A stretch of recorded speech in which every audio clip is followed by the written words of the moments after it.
এই ইসলাম ধর্মটা স্বয়ং আল্লাহ প্রদত্ত, কেউ দেয় নাই। অতএব যেই ধর্মটা আল্লাহর পক্ষ থেকে আসছে ওই ধর্মের অনুসারী হচ্ছি আমরা। এখন আমরা এই ধর্মের অনুসারী হওয়ার পরেও আমাদেরকে ইসলামকে যেমন সম্মান করতে হবে, এই ইসলামের কিছু নিদর্শন আছে, ওই নিদর্শনগুলাকেও আমাদেরকে সম্মান করতে হবে। কারণ মুসলমানরা পরস্পর সম্মানে বিশ্বাস করে। মুসলমান সব কিছুতেই একজন আরেকজনের চেইন অফ কমান্ড মানে মুসলমানরা সম্মান করতে পারলেও যেন নিজেদেরকে গর্ববোধ মনে করে। বলুন আলহামদুলিল্লাহ। যেমন এখন আসেন ইসলামের নিদর্শনগুলা কি।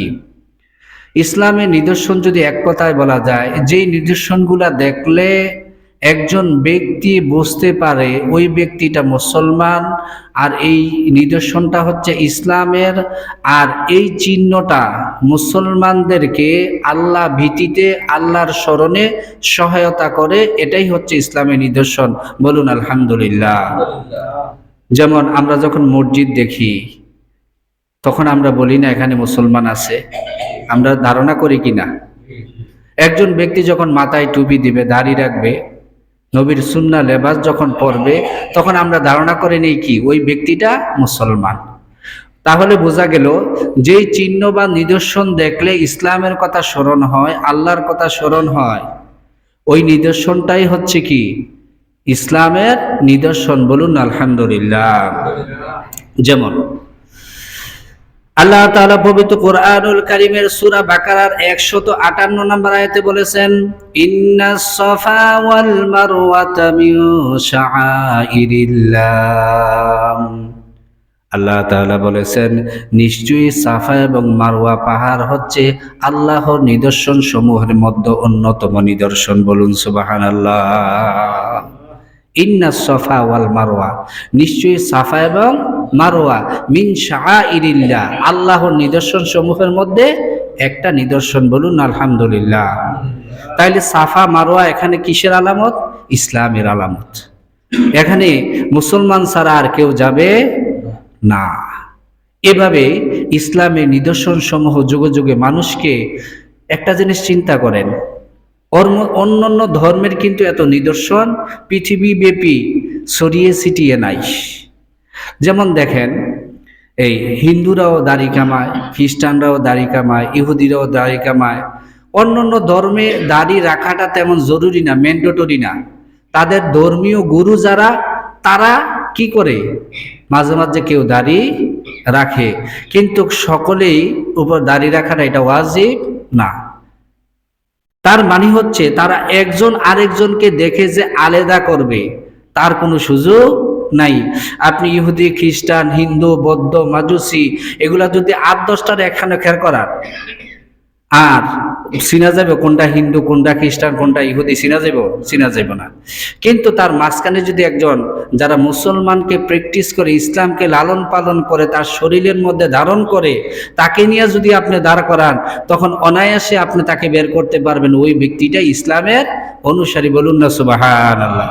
তাহলে ওই ব্যক্তিকে আলাদা করলো কিসে? ইসলামের নিদর্শনে, ইসলামের আলামত আর ইসলামের চিহ্ন সমূহ তাকে 8-10টা মানুষের চেয়ে আলাদা করে দিল। বলুন সুবহানাল্লাহ।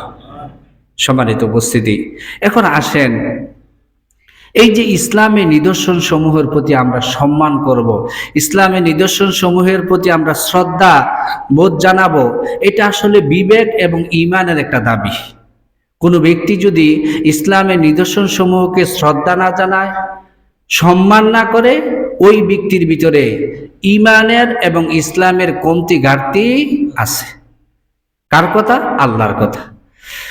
আল্লাহ তাআলা সূরা মায়েদার 2 নম্বর আয়াতে বলেছেন, ইয়া আইয়ুহাল্লাযীনা আমানু লা তুহিল্লু শাআইরাল্লাহ ওয়ালা শাআইরাল্লাহি ওয়ালা শাহরাল হারাম ওয়ালাল হাদিয়া ওয়ালাল কদাইদ।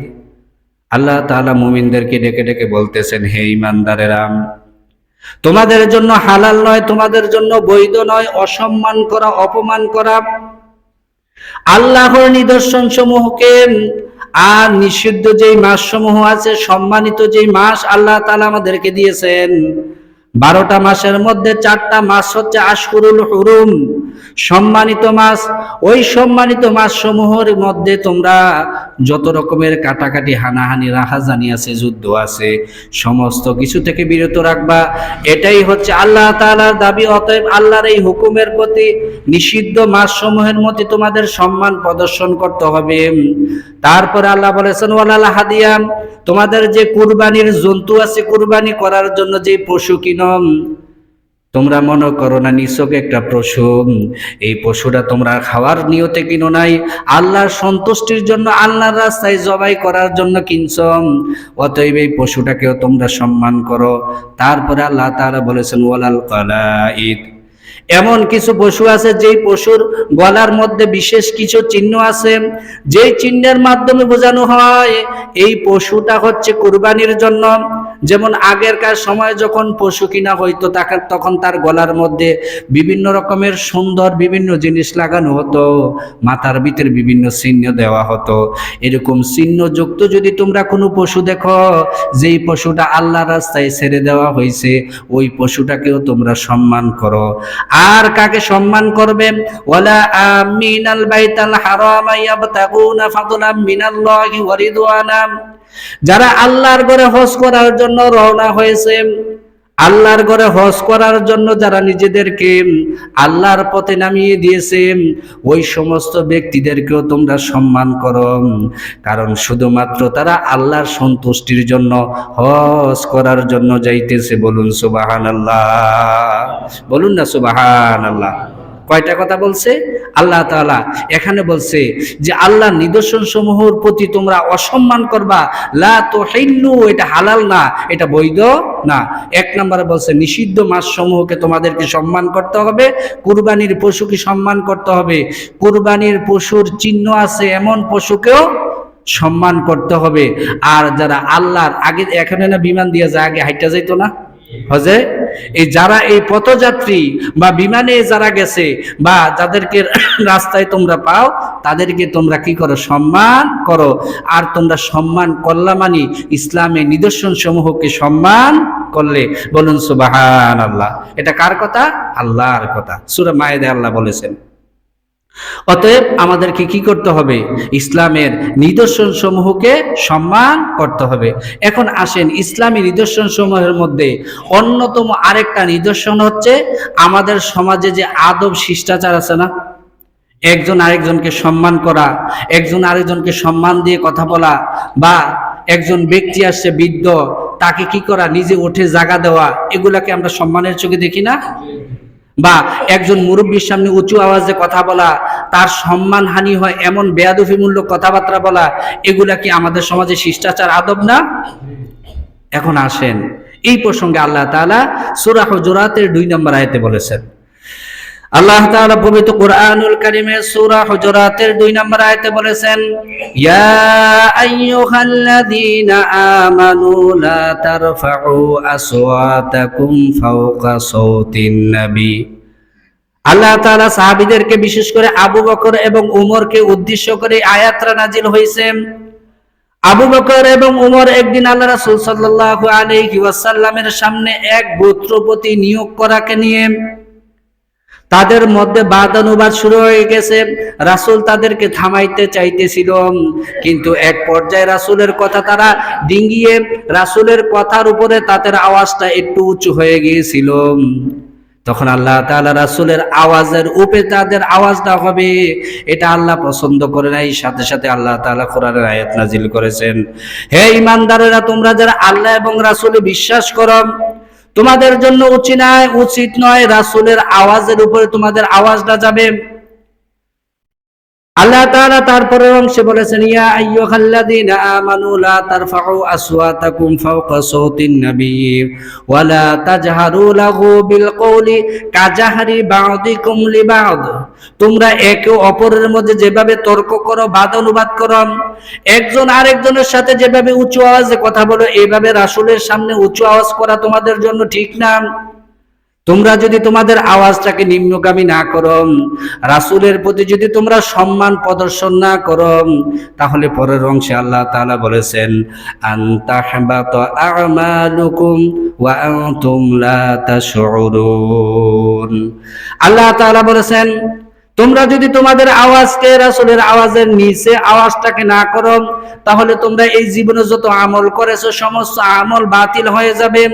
তোমরা টেরও পাবে না কোন থেকে তোমাদের আমলগুলা বাতিল হয়ে তোমাদের আমল নামা শূন্য হয়ে যাবে। বলুন নাউজুবিল্লাহ, বলুন না নাউজুবিল্লাহি মিন যালিক।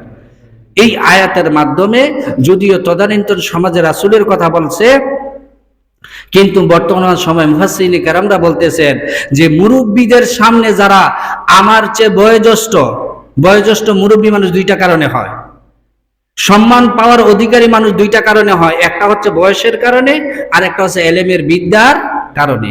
দুইটা কারণে মানুষ একজন আরেকজনের চেয়ে কি হয়? শ্রেষ্ঠ হয়। তোমাদের থেকে যারা সম্মান পাওয়ার যোগ্য, তোমাদের বয়সে যারা বড়, এখানে কিন্তু আল্লাহ রাসূল সাল্লাল্লাহু আলাইহি ওয়াসাল্লামের চেয়ে বড় কে? আবু বকর না? কথা বলেন, আবু বকর 2.5 বছরের বড় না? 2.5 বছরের বড় আবু বকর। তারপর আবু বকরকে আল্লাহ তাআলা বলেছেন যে তোমাদের উচিত না নবীর আওয়াজের উপরে তোমাদের আওয়াজটা যাওয়া, কারণ নবী তোমাদের চেয়ে শত সহস্র কোটি অগণিত গুণে কি তোমাদের চেয়ে সম্মানিত। সেই নবীকে তোমরা কি করো? সম্মান করো। নবীর কথার উপরে তোমাদের আওয়াজটা যাবে, এটা আমি আল্লাহ বরদাস্ত করব না। অতএব তোমাদের আওয়াজটা যেন রাসূলের আওয়াজের নিচে থাকে, তাকে যেন তোমরা সদায় সর্বদাই সম্মান করে চলো। আর যদি এটা না করো, তাহলে তোমাদের আমলগুলা কি হয়ে যাবে? বাতিল হয়ে যাবে। অতএব আমরা যারা সম্মানিত ব্যক্তি, আমাদের সমাজে যারা সম্মান পাওয়ার যোগ্য, আমরা যদি সম্মান না দেই, তাদেরকে যদি এহানা করে, এনকার করে, অপমান করে, নিজ ইচ্ছায় রাগের বশবর্তী হয়ে যদি কথা বলি, তাহলে আমাদের নেক আমলগুলো কি হয়ে যাবে? বরবাদ হয়ে যাবে। আল্লাহ তাআলা আমাদেরকে হেফাজত করুন, আমরা সকলে বলি আমিন। তারপরে আসেন ইসলামী নিদর্শন সমূহের মধ্যে অন্যতম একটি নিদর্শন হচ্ছে কিতাবুল্লাহ, আল্লাহ তাআলার কোরআন। সবাই বলেন আল্লাহ তাআলার কোরআন। কোরআনুল কারীমকে সব সময় সম্মান করতে হবে। কোরআনুল কারীমকে সম্মান আমরা কিভাবে করব? যে আমরা এটাকে দেখলে চুমু খাবো, বুকের মধ্যে লাগাবো, তারপরে আবার তাকের ভিতরে রেখে দিব। এটা সম্মান? এটা সম্মানের একটা অংশ। এটা সম্মানের কি একটা অংশ। অনেকে কোরআনকে চুমু খাইয়ে লাভ কি, বুকের ভিতরে লাগাইয়া লাভ কি, চোখের ভিতরে লাগাইয়া লাভ কি? ভাই মনে রাখবেন, কোরআনের সাথে একটা কাপড় লাগাতে, কাপড়টাও কি হয়েছে? সম্মানিত হয়েছে। একটা রেল, এটা গাছের কাঠের ভিতরে কত মানুষ আগাইও দোলা, কিন্তু এটা কোরআনের সাথে লাগার কারণে কি হয়েছে? সম্মানিত হয়েছে। একজন মানুষ হাজারো মানুষের মতন, কিন্তু কোরআন বোঝার কারণে, কোরআন অনুযায়ী আমল করার কারণে, কোরআনের এলেম অর্জন করার কারণে সমাজে কি সম্মানিত হয়? বলুন না সুবহানাল্লাহ। অতএব কোরআনের সাথে যে লাগবে তেই কি হবে? সম্মানিত হবে। অতএব কোরআনকে আপনি বুকে লাগান, চুমো খান, চোখে লাগান, লাগাইতে পারেন, কিন্তু মনে রাখবেন কোরআন এই জন্য আসে নাই। এটা নিয়ে আপনি কোরআনকে শ্রদ্ধা দেখাইলেন, আত্মতৃপ্তি অনুভব করলেন, বরকত হাসিল করলেন কোরআন থেকে, কিন্তু কোরআনের মূল সম্মানটা হচ্ছে কি? আল্লাহ তাআলা রাসূলকে যেই উদ্দেশ্যে কোরআনটা দিছে, ওই উদ্দেশ্যটা হাসিল করা, ওই উদ্দেশ্য অনুযায়ী চলা। কোরআন যেমন আল্লাহ রাসূল সম্মান করছে কোরআনকে, আল্লাহ রাসূল যেমন কোরআনকে তেলাওয়াত করছে, কোরআন পাঠের মাধ্যমে পরকালে নেকি বৃদ্ধি করেছেন, নাজাতের উসিলা বানিয়েছেন, ঠিক অনুরূপভাবে কোরআনের শাসন তিনি তিনার জীবনে বাস্তবায়ন করেছেন। রাষ্ট্রীয়ভাবে কোরআনকে কি করেছেন? প্রতিষ্ঠা করেছেন। এখন আপনি সব কিছু করলেন, কিন্তু রাষ্ট্রীয়ভাবে কোরআন প্রতিষ্ঠা হোক এটা আপনি চাইলেন না। অতএব কোরআনকে আপনি সম্মান করলেন না। আসেন এই প্রসঙ্গে আল্লাহ তাআলা সূরাতুল ওয়াকিয়ার ৭৭, ৭৮ এবং ৭৯ নম্বর আয়াতে আল্লাহ তাআলা কি বলেছেন? আল্লাহ তাআলা বলেছেন ইন্নাহু লাকুরআনুন কারীম ফি কিতাবিম মাকনুন লা ইয়ামাসসুহু ইল্লাল মুতাহহারুন। আল্লাহ তাআলা বলেছেন ইন্নাহু লাকুরআনুন কারীম, নিশ্চয়ই এটা হচ্ছে সম্মানিত কোরআন। আল্লাহ উল্লেখ করে দিয়েছেন যার কারণে কোরআনকে আমরা কোরআনুল কারীম বলি। আরেক জায়গায় আল্লাহ তাআলা বলেছেন ইয়াসিন ওয়াল কুরআনিল হাকীম। কোরআন হচ্ছে মহান প্রজ্ঞাময় বিজ্ঞানময় একটা কোরআন, বলুন সুবহানাল্লাহ। আরেক জায়গায় বলেছেন কোরআনুল মাজিদ, সম্মানিত কোরআন, মর্যাদাশীল কোরআন। আরেক জায়গায় বলেছে কোরআনুল আযীম, মহান কোরআন, বলুন সুবহানাল্লাহ। মহান কোরআন কতটুকু মহান, একটা যে উদাহরণ যদি আমরা খেয়াল করি, একটা বিষয় যদি আমরা সব সময় লক্ষ্য রাখি, তাহলে কোরআনের প্রতি অপমান আসবে না। কারণ আমাদেরকে সব সময় খেয়াল রাখতে হবে এই কোরআনটা হচ্ছে আল্লাহর কালাম। কোরআনটা কার কালাম? আল্লাহর কালাম, আল্লাহর কথা। আল্লাহর সম্মানটা কত বলেন তো? আপনি কি মাফ করতে পারবেন? আল্লাহ এতটুকু সম্মানী, এত গুণ সম্মানী আমাদের চেয়ে, এত কোটি গুণ, এত মিলিয়ন বিলিয়ন ট্রিলিয়ন গুণ সম্মানী, সেই পরিমাপ আপনি করতে পারবেন? তো আল্লাহ যেমন সম্মানী, আল্লাহর কথাটাকে অসম্মান হবে না। আল্লাহর কি কালামটাও তেমন সম্মানী। অতএব আল্লাহর এই কালামটাকে সম্মান করা, এটা আল্লাহ নিজেই বলে দিয়েছেন। কোরআন হচ্ছে একটা সম্মানিত, মর্যাদাপূর্ণ, হিকমতপূর্ণ, মহান একটা কিতাব, বলুন সুবহানাল্লাহ। কারণ তারপরে আয়াতে আল্লাহ বলেছেন ফি কিতাবিম মাকনুন, এটা একটা গোপন কিতাবের মধ্যে লিপিবদ্ধ ছিল। আমরা জানি কোরআন সর্বপ্রথম লাওহে মাহফুজের মধ্যে ছিল। যখন কোরআন লাওহে মাহফুজে ছিল, তখন কি আমরা কোরআন দেখছি? তখন কি আমরা কোরআন জানছি? জানি নাই, দেখিও নাই, শুনিও নাই। যখন আল্লাহ তাআলা এই আকাশের মধ্যে নাজিল করলেন লাইলাতুল কদরে, দীর্ঘ 23 বছর রাসূলের জিন্দেগিতে কোরআন নাজিল করলেন, তখন আমরা কোরআন পেয়েছি, কোরআন পাঠ করতে পারছি, কোরআন দিয়ে সমাজ গঠন করতে পারতেছি, কোরআনের বরকত হাসিল করতে পারতেছি। অতএব কোরআন সর্বপ্রথম গোপনীয়ভাবে আল্লাহ তাআলা লিখে দিয়েছিলেন, বলুন সুবহানাল্লাহ। তারপরে 78 নম্বর আয়াতে বলেছেন লা ইয়ামাসসুহু ইল্লাল মুতাহহারুন, সাবধান, কোরআন যাতে সম্মানিত কোরআন, আল্লাহর বাণী। অতএব যারা অপবিত্র, তোমরা এই অপবিত্র ব্যক্তিরা কোরআনকে স্পর্শ করিও না। লা ইয়ামাসসুহু, তাকে স্পর্শ করা যাবে না। ইল্লাল মুতাহহারুন, যারা পবিত্রতা অর্জনকারী, তারাই শুধু কোরআনকে স্পর্শ করবে। অতএব অপবিত্র ব্যক্তি কোরআনকে তো নয়, বরং কোরআনের একটা অক্ষরকে স্পর্শ করবে না, বলুন না সুবহানাল্লাহ। কোরআনকে অপবিত্র অবস্থায় স্পর্শ করা যাবে না। আমি গত জুম্মায় তাহারাত নিয়ে আলোচনা করতে যেয়ে বলেছিলাম অপবিত্রতা দুই প্রকার, একটা হচ্ছে ভারী অপবিত্রতা, আর একটা হচ্ছে হালকা অপবিত্রতা। ভারী অপবিত্র আছে যে অপবিত্রতার কারণে কি করা লাগে? গোসল করানো লাগে। আর হালকা অপবিত্রতা, যে অপবিত্রতা থাকলে ইবাদত করা যায় না, কিন্তু কোরআনকে স্পর্শ করা যায়। ওযু না থাকলে কোরআনকে আপনি তখন স্পর্শ করতে পারবেন যখন কোরআনের উপর কোনো মলাট থাকে, কোরআনের উপর কোনো আবরণ থাকে, কোরআনের উপর যদি কোনো কাপড় থাকে। কিন্তু সরাসরি কোরআনের কোনো আয়াত ওযু ছাড়াও স্পর্শ করা যাবে না। তবে দোয়া যদি হয় তাহলে এটা মুখে তেলাওয়াত করা যাবে, এটা আল্লাহ তাআলা আমাদের জন্য জায়েজ রেখেছেন। কিন্তু কোনো ক্রমেই আমাদেরকে অপবিত্র এবং ওযু ছাড়া কোরআনের কোন আয়াত বা সরাসরি কোরআন স্পর্শ করা যাবে না। এই বিষয়টা আমাদেরকে খেয়াল রাখতে হবে। কারণ কোরআন হচ্ছে, যতদিন কোরআন থাকবে ততদিন ইসলাম থাকবে, যতদিন ইসলাম থাকবে ততদিন মুসলমান থাকবে, যতদিন মুসলমান থাকবে ততদিন এই পৃথিবী থাকবেন। যেই দিন মুসলমান নাই, আল্লাহ নাই, সব কি হয়ে যাবে? ধ্বংস হয়ে যাবে। কারণ কোরআন কিয়ামতের আগে কি থাকবে? কোরআনের ফিরিস্তা থাকবে, অক্ষর থাকবে না। এগুলো আমরা জানি, ওইদিকে যাচ্ছি না। অতএব কোরআন অন্যতম একটা ইসলামের নিদর্শন, সেই নিদর্শনকে আমাদেরকে কি করতে হবে? সম্মান করতে হবে। তারপরে আসেন বাইতুল্লাহকে সম্মান করতে হবে। বাইতুল্লাহ মানে হচ্ছে মসজিদে হারাম নয়, বাইতুল্লাহ হচ্ছে আল্লাহর ঘর। সেই আল্লাহর ঘর হচ্ছে পৃথিবীর অন্যান্য মসজিদগুলা। আল্লাহ তাআলা সূরা জিনের 18 নম্বর আয়াতে বলেছেন ওয়া আন্নাল মাসাজিদা লিল্লাহি ফালা তাদউ মা'আল্লাহি আহাদা। আল্লাহ তাআলা বলেছেন নিশ্চয়ই মসজিদ সমূহের মধ্যে তোমরা আল্লাহর ইবাদত করো, আল্লাহর ইবাদত ছাড়া আর কারো ইবাদত করো না। অতএব মসজিদকে সম্মান করার অর্থ হচ্ছে মসজিদে যে নামাজ পড়া, মসজিদে যে আল্লাহর ইবাদত করা, বন্দিগি করা, জিকির করা, কোরআন তেলাওয়াত করা, মসজিদে যে একান্ত আল্লাহর সাথে কথা বলা, নিভৃতে আল্লাহকে সময় দেওয়া, নিজের যত রকমের চিন্তা চেতনা আছে, যত রকমের পেরেশানি আছে, সমস্ত কিছু থেকে মুক্তি পাওয়ার একমাত্র মাধ্যম হচ্ছে মসজিদ। অতএব মসজিদে যে আল্লাহর ইবাদত করো। তারপরের অংশে আল্লাহ বলেছেন সাবধান সাবধান, মসজিদের মধ্যে আল্লাহ ছাড়া আর কারো ইবাদত করা যাবে না। বলুন সুবহানাল্লাহ। আপনি মসজিদে ইবাদত করলেন মানে মসজিদের সম্মান রক্ষা করলেন। মসজিদে আল্লাহর ইবাদত ছাড়া আর কারো ইবাদত করলেন মানে মসজিদকে অপমান করলেন।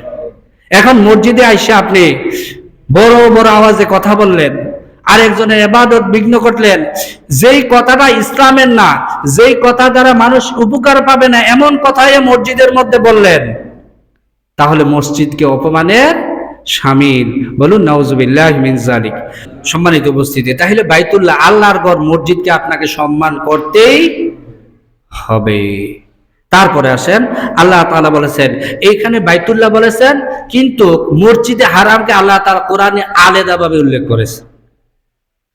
হ্যাঁ, মসজিদে হারাম বাইতুল্লাহ আল্লাহর ঘর ঠিক আছে, কিন্তু কোরআন এবং হাদিসে তার আলাদা কিছু স্পেশাল নাম আল্লাহ তাআলা দিয়েছেন।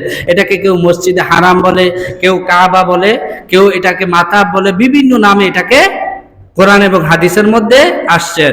এখন আসছেন মসজিদে হারাম। মসজিদে হারাম মানে নিষিদ্ধ মসজিদ নাকি? মসজিদে হারাম মানে যেই মসজিদের মধ্যে দুনিয়াবি যত কাজ আছে সমস্ত কাজ করা কি নিষিদ্ধ। যেমন আপনি যদি চান, এই যে জেনারেল যে মসজিদগুলা, এই মসজিদগুলাতে আপনি বারান্দায় লেনদেন করতে পারবেন। মসজিদের বারান্দায় কি করতে পারবেন? লেনদেন করতে পারবেন। যে লেনদেনটা অবৈধ না, অন্যায় না, সুদের লেনদেন না, যেগুলা, এগুলো আপনি চাইলে করতে পারবেন। কিন্তু মসজিদে হারামের মধ্যে হ্যাঁ এই কাজটা পর্যন্ত কি নিষেধ। এই জন্য এটাকে কি বলা হয়? মসজিদে হারাম বলা হয়। অথবা এই মসজিদে বসে একটা শিকারি যাইতেছে, আপনি ওই শিকারিটা দিকে গেছে, হ্যাঁ বাগদাই দিকে গেছে, শিয়ালটা ওই দিকে গেছে, আপনি ইশারা ইঙ্গিত করতে পারবেন। এই মসজিদে বসে আপনি মশা মারতে পারবেন, বা বিচ্ছু সাপ যদি আছে সাপটাকে মসজিদে মারতে পারবেন। কিন্তু মসজিদে হারামে কি এটা করা যাবে না? এই জন্য এটাকে মসজিদুল হারাম বলা হয়। যাবতীয় যত কাজ আছে সমস্ত কাজ নিষিদ্ধ, শুধুমাত্র তা'বুদাল্লাহ, আল্লাহর ইবাদত করতে হবে। কেন? আল্লাহ তাআলা সূরা কুরাইশের 3 নম্বর আয়াতে বলেছেন ফালিয়াবুদু রাব্ব হাযাল বাইত। আল্লাহ তাআলা নির্দিষ্ট করে বলেছেন এই যে ঘরটা, এই যে ঘরটা, এই যে ঘরটা, এই ঘরের শুধু তোমরা ইবাদত করো। বলুন সুবহানাল্লাহ। হাযা মানে এই। আপনি জানেন কিনা জানেন না, বিশ্বাস করেন কিনা, আমি অনেক মসজিদের ইমাম, হারামের ইমামকে দেখছি যখন ফালিয়াবুদু রাব্ব হাযাল বাইত আয়াতটা পড়ে তখন তারা কাঁদতে কাঁদতে অস্থির হয়ে যায়। তার মানে আল্লাহ এই ঘরটার কথাই তো কই দিয়েছে, যেই ঘরটার সামনে আমরা দাঁড়াইয়া রইছি, যেই ঘরের মসজিদের ইমামতি আমি করি, আল্লাহ ফালিয়াবুদু রাব্ব হাযাল বাইত, এই ঘরের ইবাদত করে, এই ঘরের রবের ইবাদত করে। বলুন না সুবহানাল্লাহ। তারপরে আল্লাহ তাআলা সূরা আলে ইমরানের 96 এবং 97 নম্বর আয়াতে আল্লাহ তাআলা বলেছেন ইন্না আউওয়ালা বাইতিউ উদিআ লিন-নাসি লাল্লাযী বিবাক্কাতা মুবারাকাও ওয়া হুদাল লিল আলামিন। আল্লাহ তাআলা বলেছেন নিশ্চয়ই পৃথিবীর প্রথম নির্মিত ঘর হচ্ছে যেটা বাক্কা নগরীতে অবস্থিত। আমরা জানি মক্কার পূর্বের নাম ছিল বাক্কা, অর্থাৎ মক্কা নগরীর মধ্যে যেই ঘরটা, ওই ঘরটা পৃথিবীর সর্বপ্রথম নির্মিত ঘর। কারণ এই ঘরটা হচ্ছে গোটা বিশ্বের মুসলমানদের জন্য বরকতময়, গোটা বিশ্বের মুসলমানকে হেদায়েত দান করবে। বলুন সুবহানাল্লাহ। কাবা, মসজিদে হারাম আমাদের জন্য বরকত। অনেকে বলে রাখে, অনেকে বরকতের জন্য কি করেন, হ্যাঁ কাবার ছবি টাঙ্গান না অনেকে, এটা আসলে নিষিদ্ধ না। অনেকে যদিও ডিসকারেজ করে, না এটা আপনি টাকাইতে পারেন বরকতের জন্য। মসজিদে আকসার ছবি টাকাইতে পারেন, মসজিদে হারামের ছবি আপনি টাকাইতে পারেন, কিন্তু জীবনে একবারও যদি বলে আপনি মনে করেন যে এই বাইতুল্লাহ ঘর, এই মসজিদে হারাম, এই মসজিদে আকসা আমার কোনো কল্যাণ করতে পারে, তাহলে আপনার ঈমান থাকবে না। কারণ শব্দটা কি? ফালিয়াবুদু রব্বা হাযাল বাইত, এই ঘরের রবের ইবাদত করো। এই ঘরের ইবাদত করিও না, ঘরের ইবাদত করা যাবে না, ঘরের রবের ইবাদত করো। যেহেতু কোরআনে আসছে যে বাক্কা নগরীতে যে ঘরটা নির্মাণ করা হচ্ছে এটা হচ্ছে বরকতময়, এটা গোটা বিশ্ববাসীর জন্য হেদায়েত পথ প্রদর্শক, অতএব বরকতের জন্য আপনি টাঙ্গাইয়া রাখতে পারবেন। কিন্তু এইটা বরকত দিতে পারে এই আকীদা যদি থাকে আপনি মুশরিক হয়ে যাবেন। কথা খেয়াল করতে হবে। তারপরে আল্লাহ তাআলা সূরা হিজরের 36 নম্বর আয়াতে বলেছেন উদখুলুহা বিসালামিন আমিনিন। আল্লাহ তাআলা বলেছেন এই যে বাইতুল্লাহ, এই যে মসজিদে হারাম, এই মসজিদে হারামের মধ্যে যখন তুমি প্রবেশ করবে তখন তুমি শান্তি এবং নিরাপত্তা লাভ করবে। বলুন সুবহানাল্লাহ, বলুন আল্লাহু আকবার। মসজিদে হারামের মধ্যে ঢুকলে কি আসবে? শান্তিও আসবে, নিরাপত্তাও আসবে। কিন্তু অন্যান্য মসজিদগুলোর ক্ষেত্রে এই হুকুম নাই। অতএব আমাদেরকে কি করতে হবে? মসজিদে হারামকে সম্মান প্রদর্শন করতে হবে, কারণ এটাই হচ্ছে যুগে যুগে টিকে থাকবে যে নিদর্শন, সেটা হচ্ছে কি? মসজিদে হারাম। তারপরে আসেন মক্কা এবং আরব। গভীর মনোযোগ মুসলমানেরা, মক্কা এবং আরবকে, মক্কা নগরী এবং আরবদেরকেও কি করতে হবে? সম্মান করতে হবে। এটা কার কথা? আমার কথা না। আমি চেষ্টা করি আমি আমার রেফারেন্স গুলো কোরআন দ্বারা দেওয়ার। যখন কোরআন থেকে না পাই তখন আমি হাদিসটা নিই, যখন কোরআনও পাই হাদিসও পাই তখন চেষ্টা করি হাদিসটা না বললে কোরআনটা যেন আমি আপনাদের সামনে বলার চেষ্টা করি, কারণ শর্ট সময়ে এত কথা বলা যায় না। এখন আসেন মক্কা সম্পর্কে আল্লাহ তাআলা পবিত্র কোরআনুল কারীমের সূরা ইব্রাহিম এর 35 নম্বর আয়াতে বলেছেন, আল্লাহ তাআলা বলেছেন ক্বালা ইব্রাহিম রাব্বি জাআল হাযা বালাদা আমিনা। সর্বপ্রথম মক্কা নগরীকে আবাদ করেছিলেন সাইয়েদনা ইব্রাহিম। ইব্রাহিম যদি ইসমাইল এবং সারাকে না রেখে যাইতেন আজকে এই মক্কা এত আবাদ হইতো না। যখন ইব্রাহিম এবং হাজেরাকে রেখে গেলেন, ইসমাইল হাজেরাকে রেখে গেলেন, তখন আল্লাহর কাছে একটা দোয়া করেছিলেন, হে আমার রব, আপনি এই নগরীটাকে নিরাপদ বানান, এই নগরীকে ফল মূল দ্বারা আপনি সুশোভিত করেন, এই নগরী থেকে অভাব দূর করে দেন, যারা দূর দূরান্ত থেকে এই গড়কে তওয়াফ করার জন্য আসবে তাদেরকে আপনি নিরাপত্তা দান করেন। বলুন সুবহানাল্লাহ। বালাদান আমিনা, নিরাপদ নগরী হিসাবে আল্লাহর কাছে প্রার্থনা করেছেন ইব্রাহিম, আর আল্লাহ এই নগরীটাকে কি করেছেন? নিরাপদ বানিয়ে দিয়েছেন। কিস থেকে? শিরিক এবং কুফর কিয়ামত পর্যন্ত মক্কা এবং মদিনায় প্রবেশ করবে না। শিরিক এবং কুফর থেকে তারা কি থাকবে? নিরাপদ থাকবে। ইব্রাহিম আমাদের জাতির পিতা কি করেছেন? দোয়া করেছেন। এখন আরবদেরকে সম্মান করব কেন? আগে একটা হাদিস বলি, তারপরে আমি কোরআনের আয়াতটা বলবো। আল্লাহ রাসূল সাল্লাল্লাহু আলাইহি সাল্লাম বলছেন তোমরা আরবকে সম্মান করবা তিনটা কারণে। একটা হচ্ছে আমি আরব, একটা কি? আমি আরব, কোরআনের ভাষা আরবি, আর জান্নাতের ভাষা কি হবে? জান্নাতীদের ভাষা আরবি হবে। অতএব আরবদেরকে কি করো? সম্মান করো। আল্লাহ তাআলা সূরা ইউসুফের 2 নম্বর আয়াতে বলেছেন ইন্না আনজালনাহু কুরআনান আরাবিয়াল লাআল্লাকুম তাকিলুন। নিশ্চয়ই আমি এই কোরআনকে আরবি ভাষায় নাজিল করেছি। আসো কি কেউ এই কোরআন বুঝবা, কোরআন থেকে উপদেশ গ্রহণ করবা। অতএব কোরআন আরবি ভাষায় নাজিল হয়েছে, অতএব আমাদের চেয়ে কোরআন আরবরা বেশি বুঝবে, এটাই স্বাভাবিক। যেমন আমরা বাংলা আরব চেয়ে ভালো বুঝবে, এটাই স্বাভাবিক। অতএব কোরআনটা আমাদের চেয়ে আরবরা বেশি বুঝবে, এটাই স্বাভাবিক, কারণ কোরআন তাদের মাতৃভাষায় নাজিল হয়েছে। বলুন সুবহানাল্লাহ। তার মানে এই না তারা ডিজে গান বাজাইবো, এই ডিজে গানকে কি করবো? আমরা সমর্থন করব। হলিউড বলিউডের নায়িকারা নিয়া কোমর দোলানি নাচ দিব, এটা আমরা সমর্থন করব, বিষয়টা এমন না।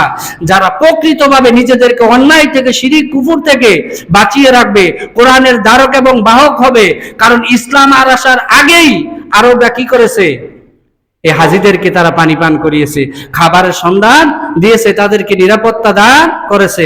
অতএব এই কারণে আমরা আরবদেরকে কি করব? সম্মান করব।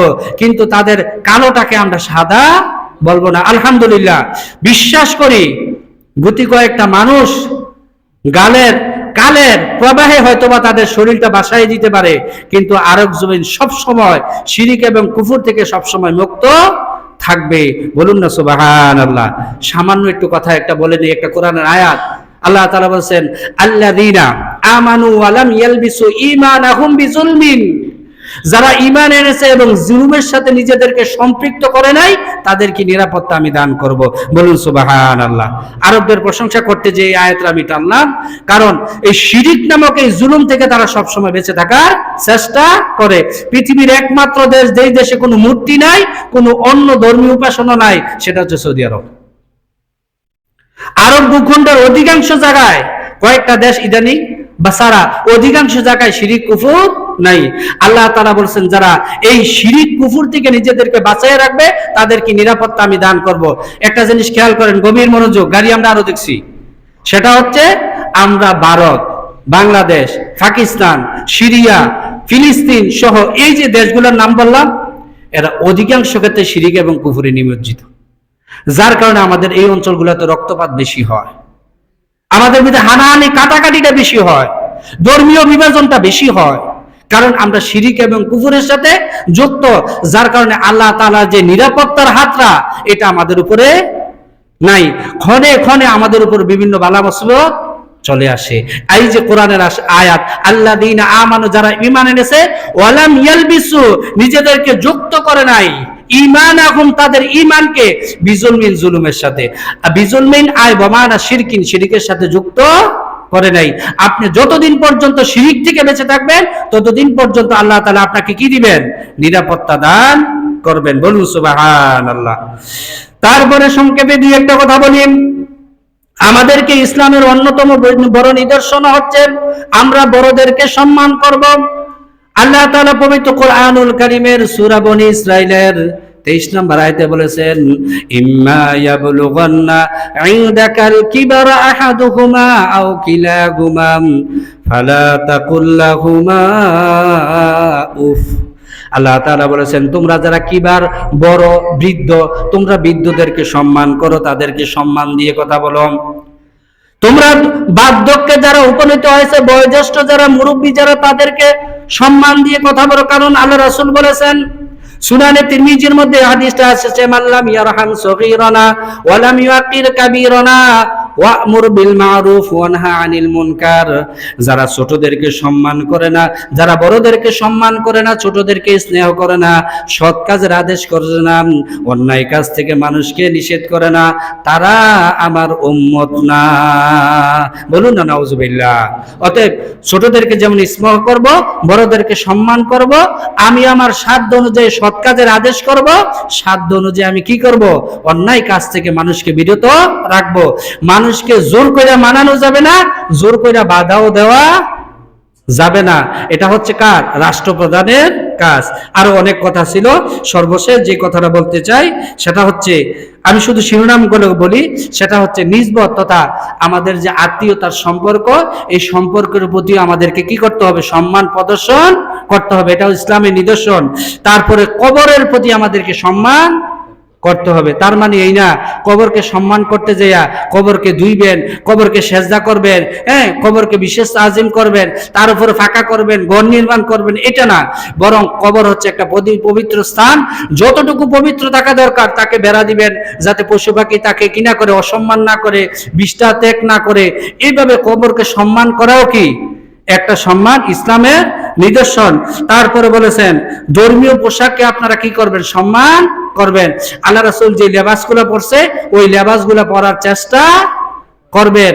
কারণ আল্লাহ তাআলা কোরআনে সূরা আরাফের 26 নম্বর আয়াতে বলেছেন, ইয়া বানি আদম, হে বনি আদম, কদ আনজালনা আলাইকুম, নিশ্চয়ই আমি তোমাদের উপর নাজিল করেছি, লিবাসা ইউয়ারি সাওআতিকুম ওয়ারিশা, একটা হচ্ছে স্বাভাবিক পোশাক, আর একটা হচ্ছে লিবাসুত তাকওয়া, তাকওয়ার পোশাক, আল্লাহর ভয়ের পোশাক, যালিকা খায়র, এটাই হচ্ছে উত্তম পোশাক। বলুন সুবহানাল্লাহ। অতএব টুপি দিবেন, পাঞ্জাবি পরবেন, আতর দিবেন, হ্যাঁ, যেই পোশাক পরলে মানুষ কি হয়? আপনাকে সম্মান করবে, ধর্মের কথা স্মরণ আসবে, এই পোশাকগুলো আপনারা পরবেন। সর্বশেষ আপনারা আলেমদেরকে সম্মান করবেন। আলেমদেরকে সম্মান করা, ইসলামকে সম্মান করা। কারণ আজকের দিনে ইসলাম আমাদেরকে কারা শিক্ষা দেয়? সবাই বলেন, কারা শিক্ষা দেয়? আলেমরা শিক্ষা দেয়। আল্লাহ কোরআনে সূরা ফাতিরের 28 নম্বর আয়াতে বলেছেন ইন্নামা ইয়াখশাল্লাহা মিন ইবাদিহিল উলামা, নিশ্চয়ই আল্লাহকে সবচাইতে বেশি ভয় করে কারা? আলেমরা। কারা বেশি ভয় করে? আলেমরা। অতএব আলেমদেরকে সম্মান করবেন, কারণ হাদিস শরীফে আসছে মাইয়ুরিদিল্লাহু বিহি খাইরান ইউফাক্কিহু ফিদ্দিন, আল্লাহ যার মঙ্গল চান, যারে পছন্দ করেন, চয়েস করেন, তাকে দ্বীনের জ্ঞান দান করেন, তাকে আলেম বানান। অতএব আমরা আলেমদেরকে কি করব? সম্মান করব। আলেমদেরকে সম্মান করা মানেই হচ্ছে ইসলামের নিদর্শনকে সম্মান করা। আল্লাহ তাআলা আমাদেরকে আজকের এই আলোচনা থেকে বুঝে ইসলামের নিদর্শন সমূহকে বেশি বেশি পরিমাণে সম্মান প্রদর্শন করার তৌফিক দান করুন। আমরা সকলে বলি আমিন। আসসালামু আলাইকুম ওয়া রাহমাতুল্লাহ।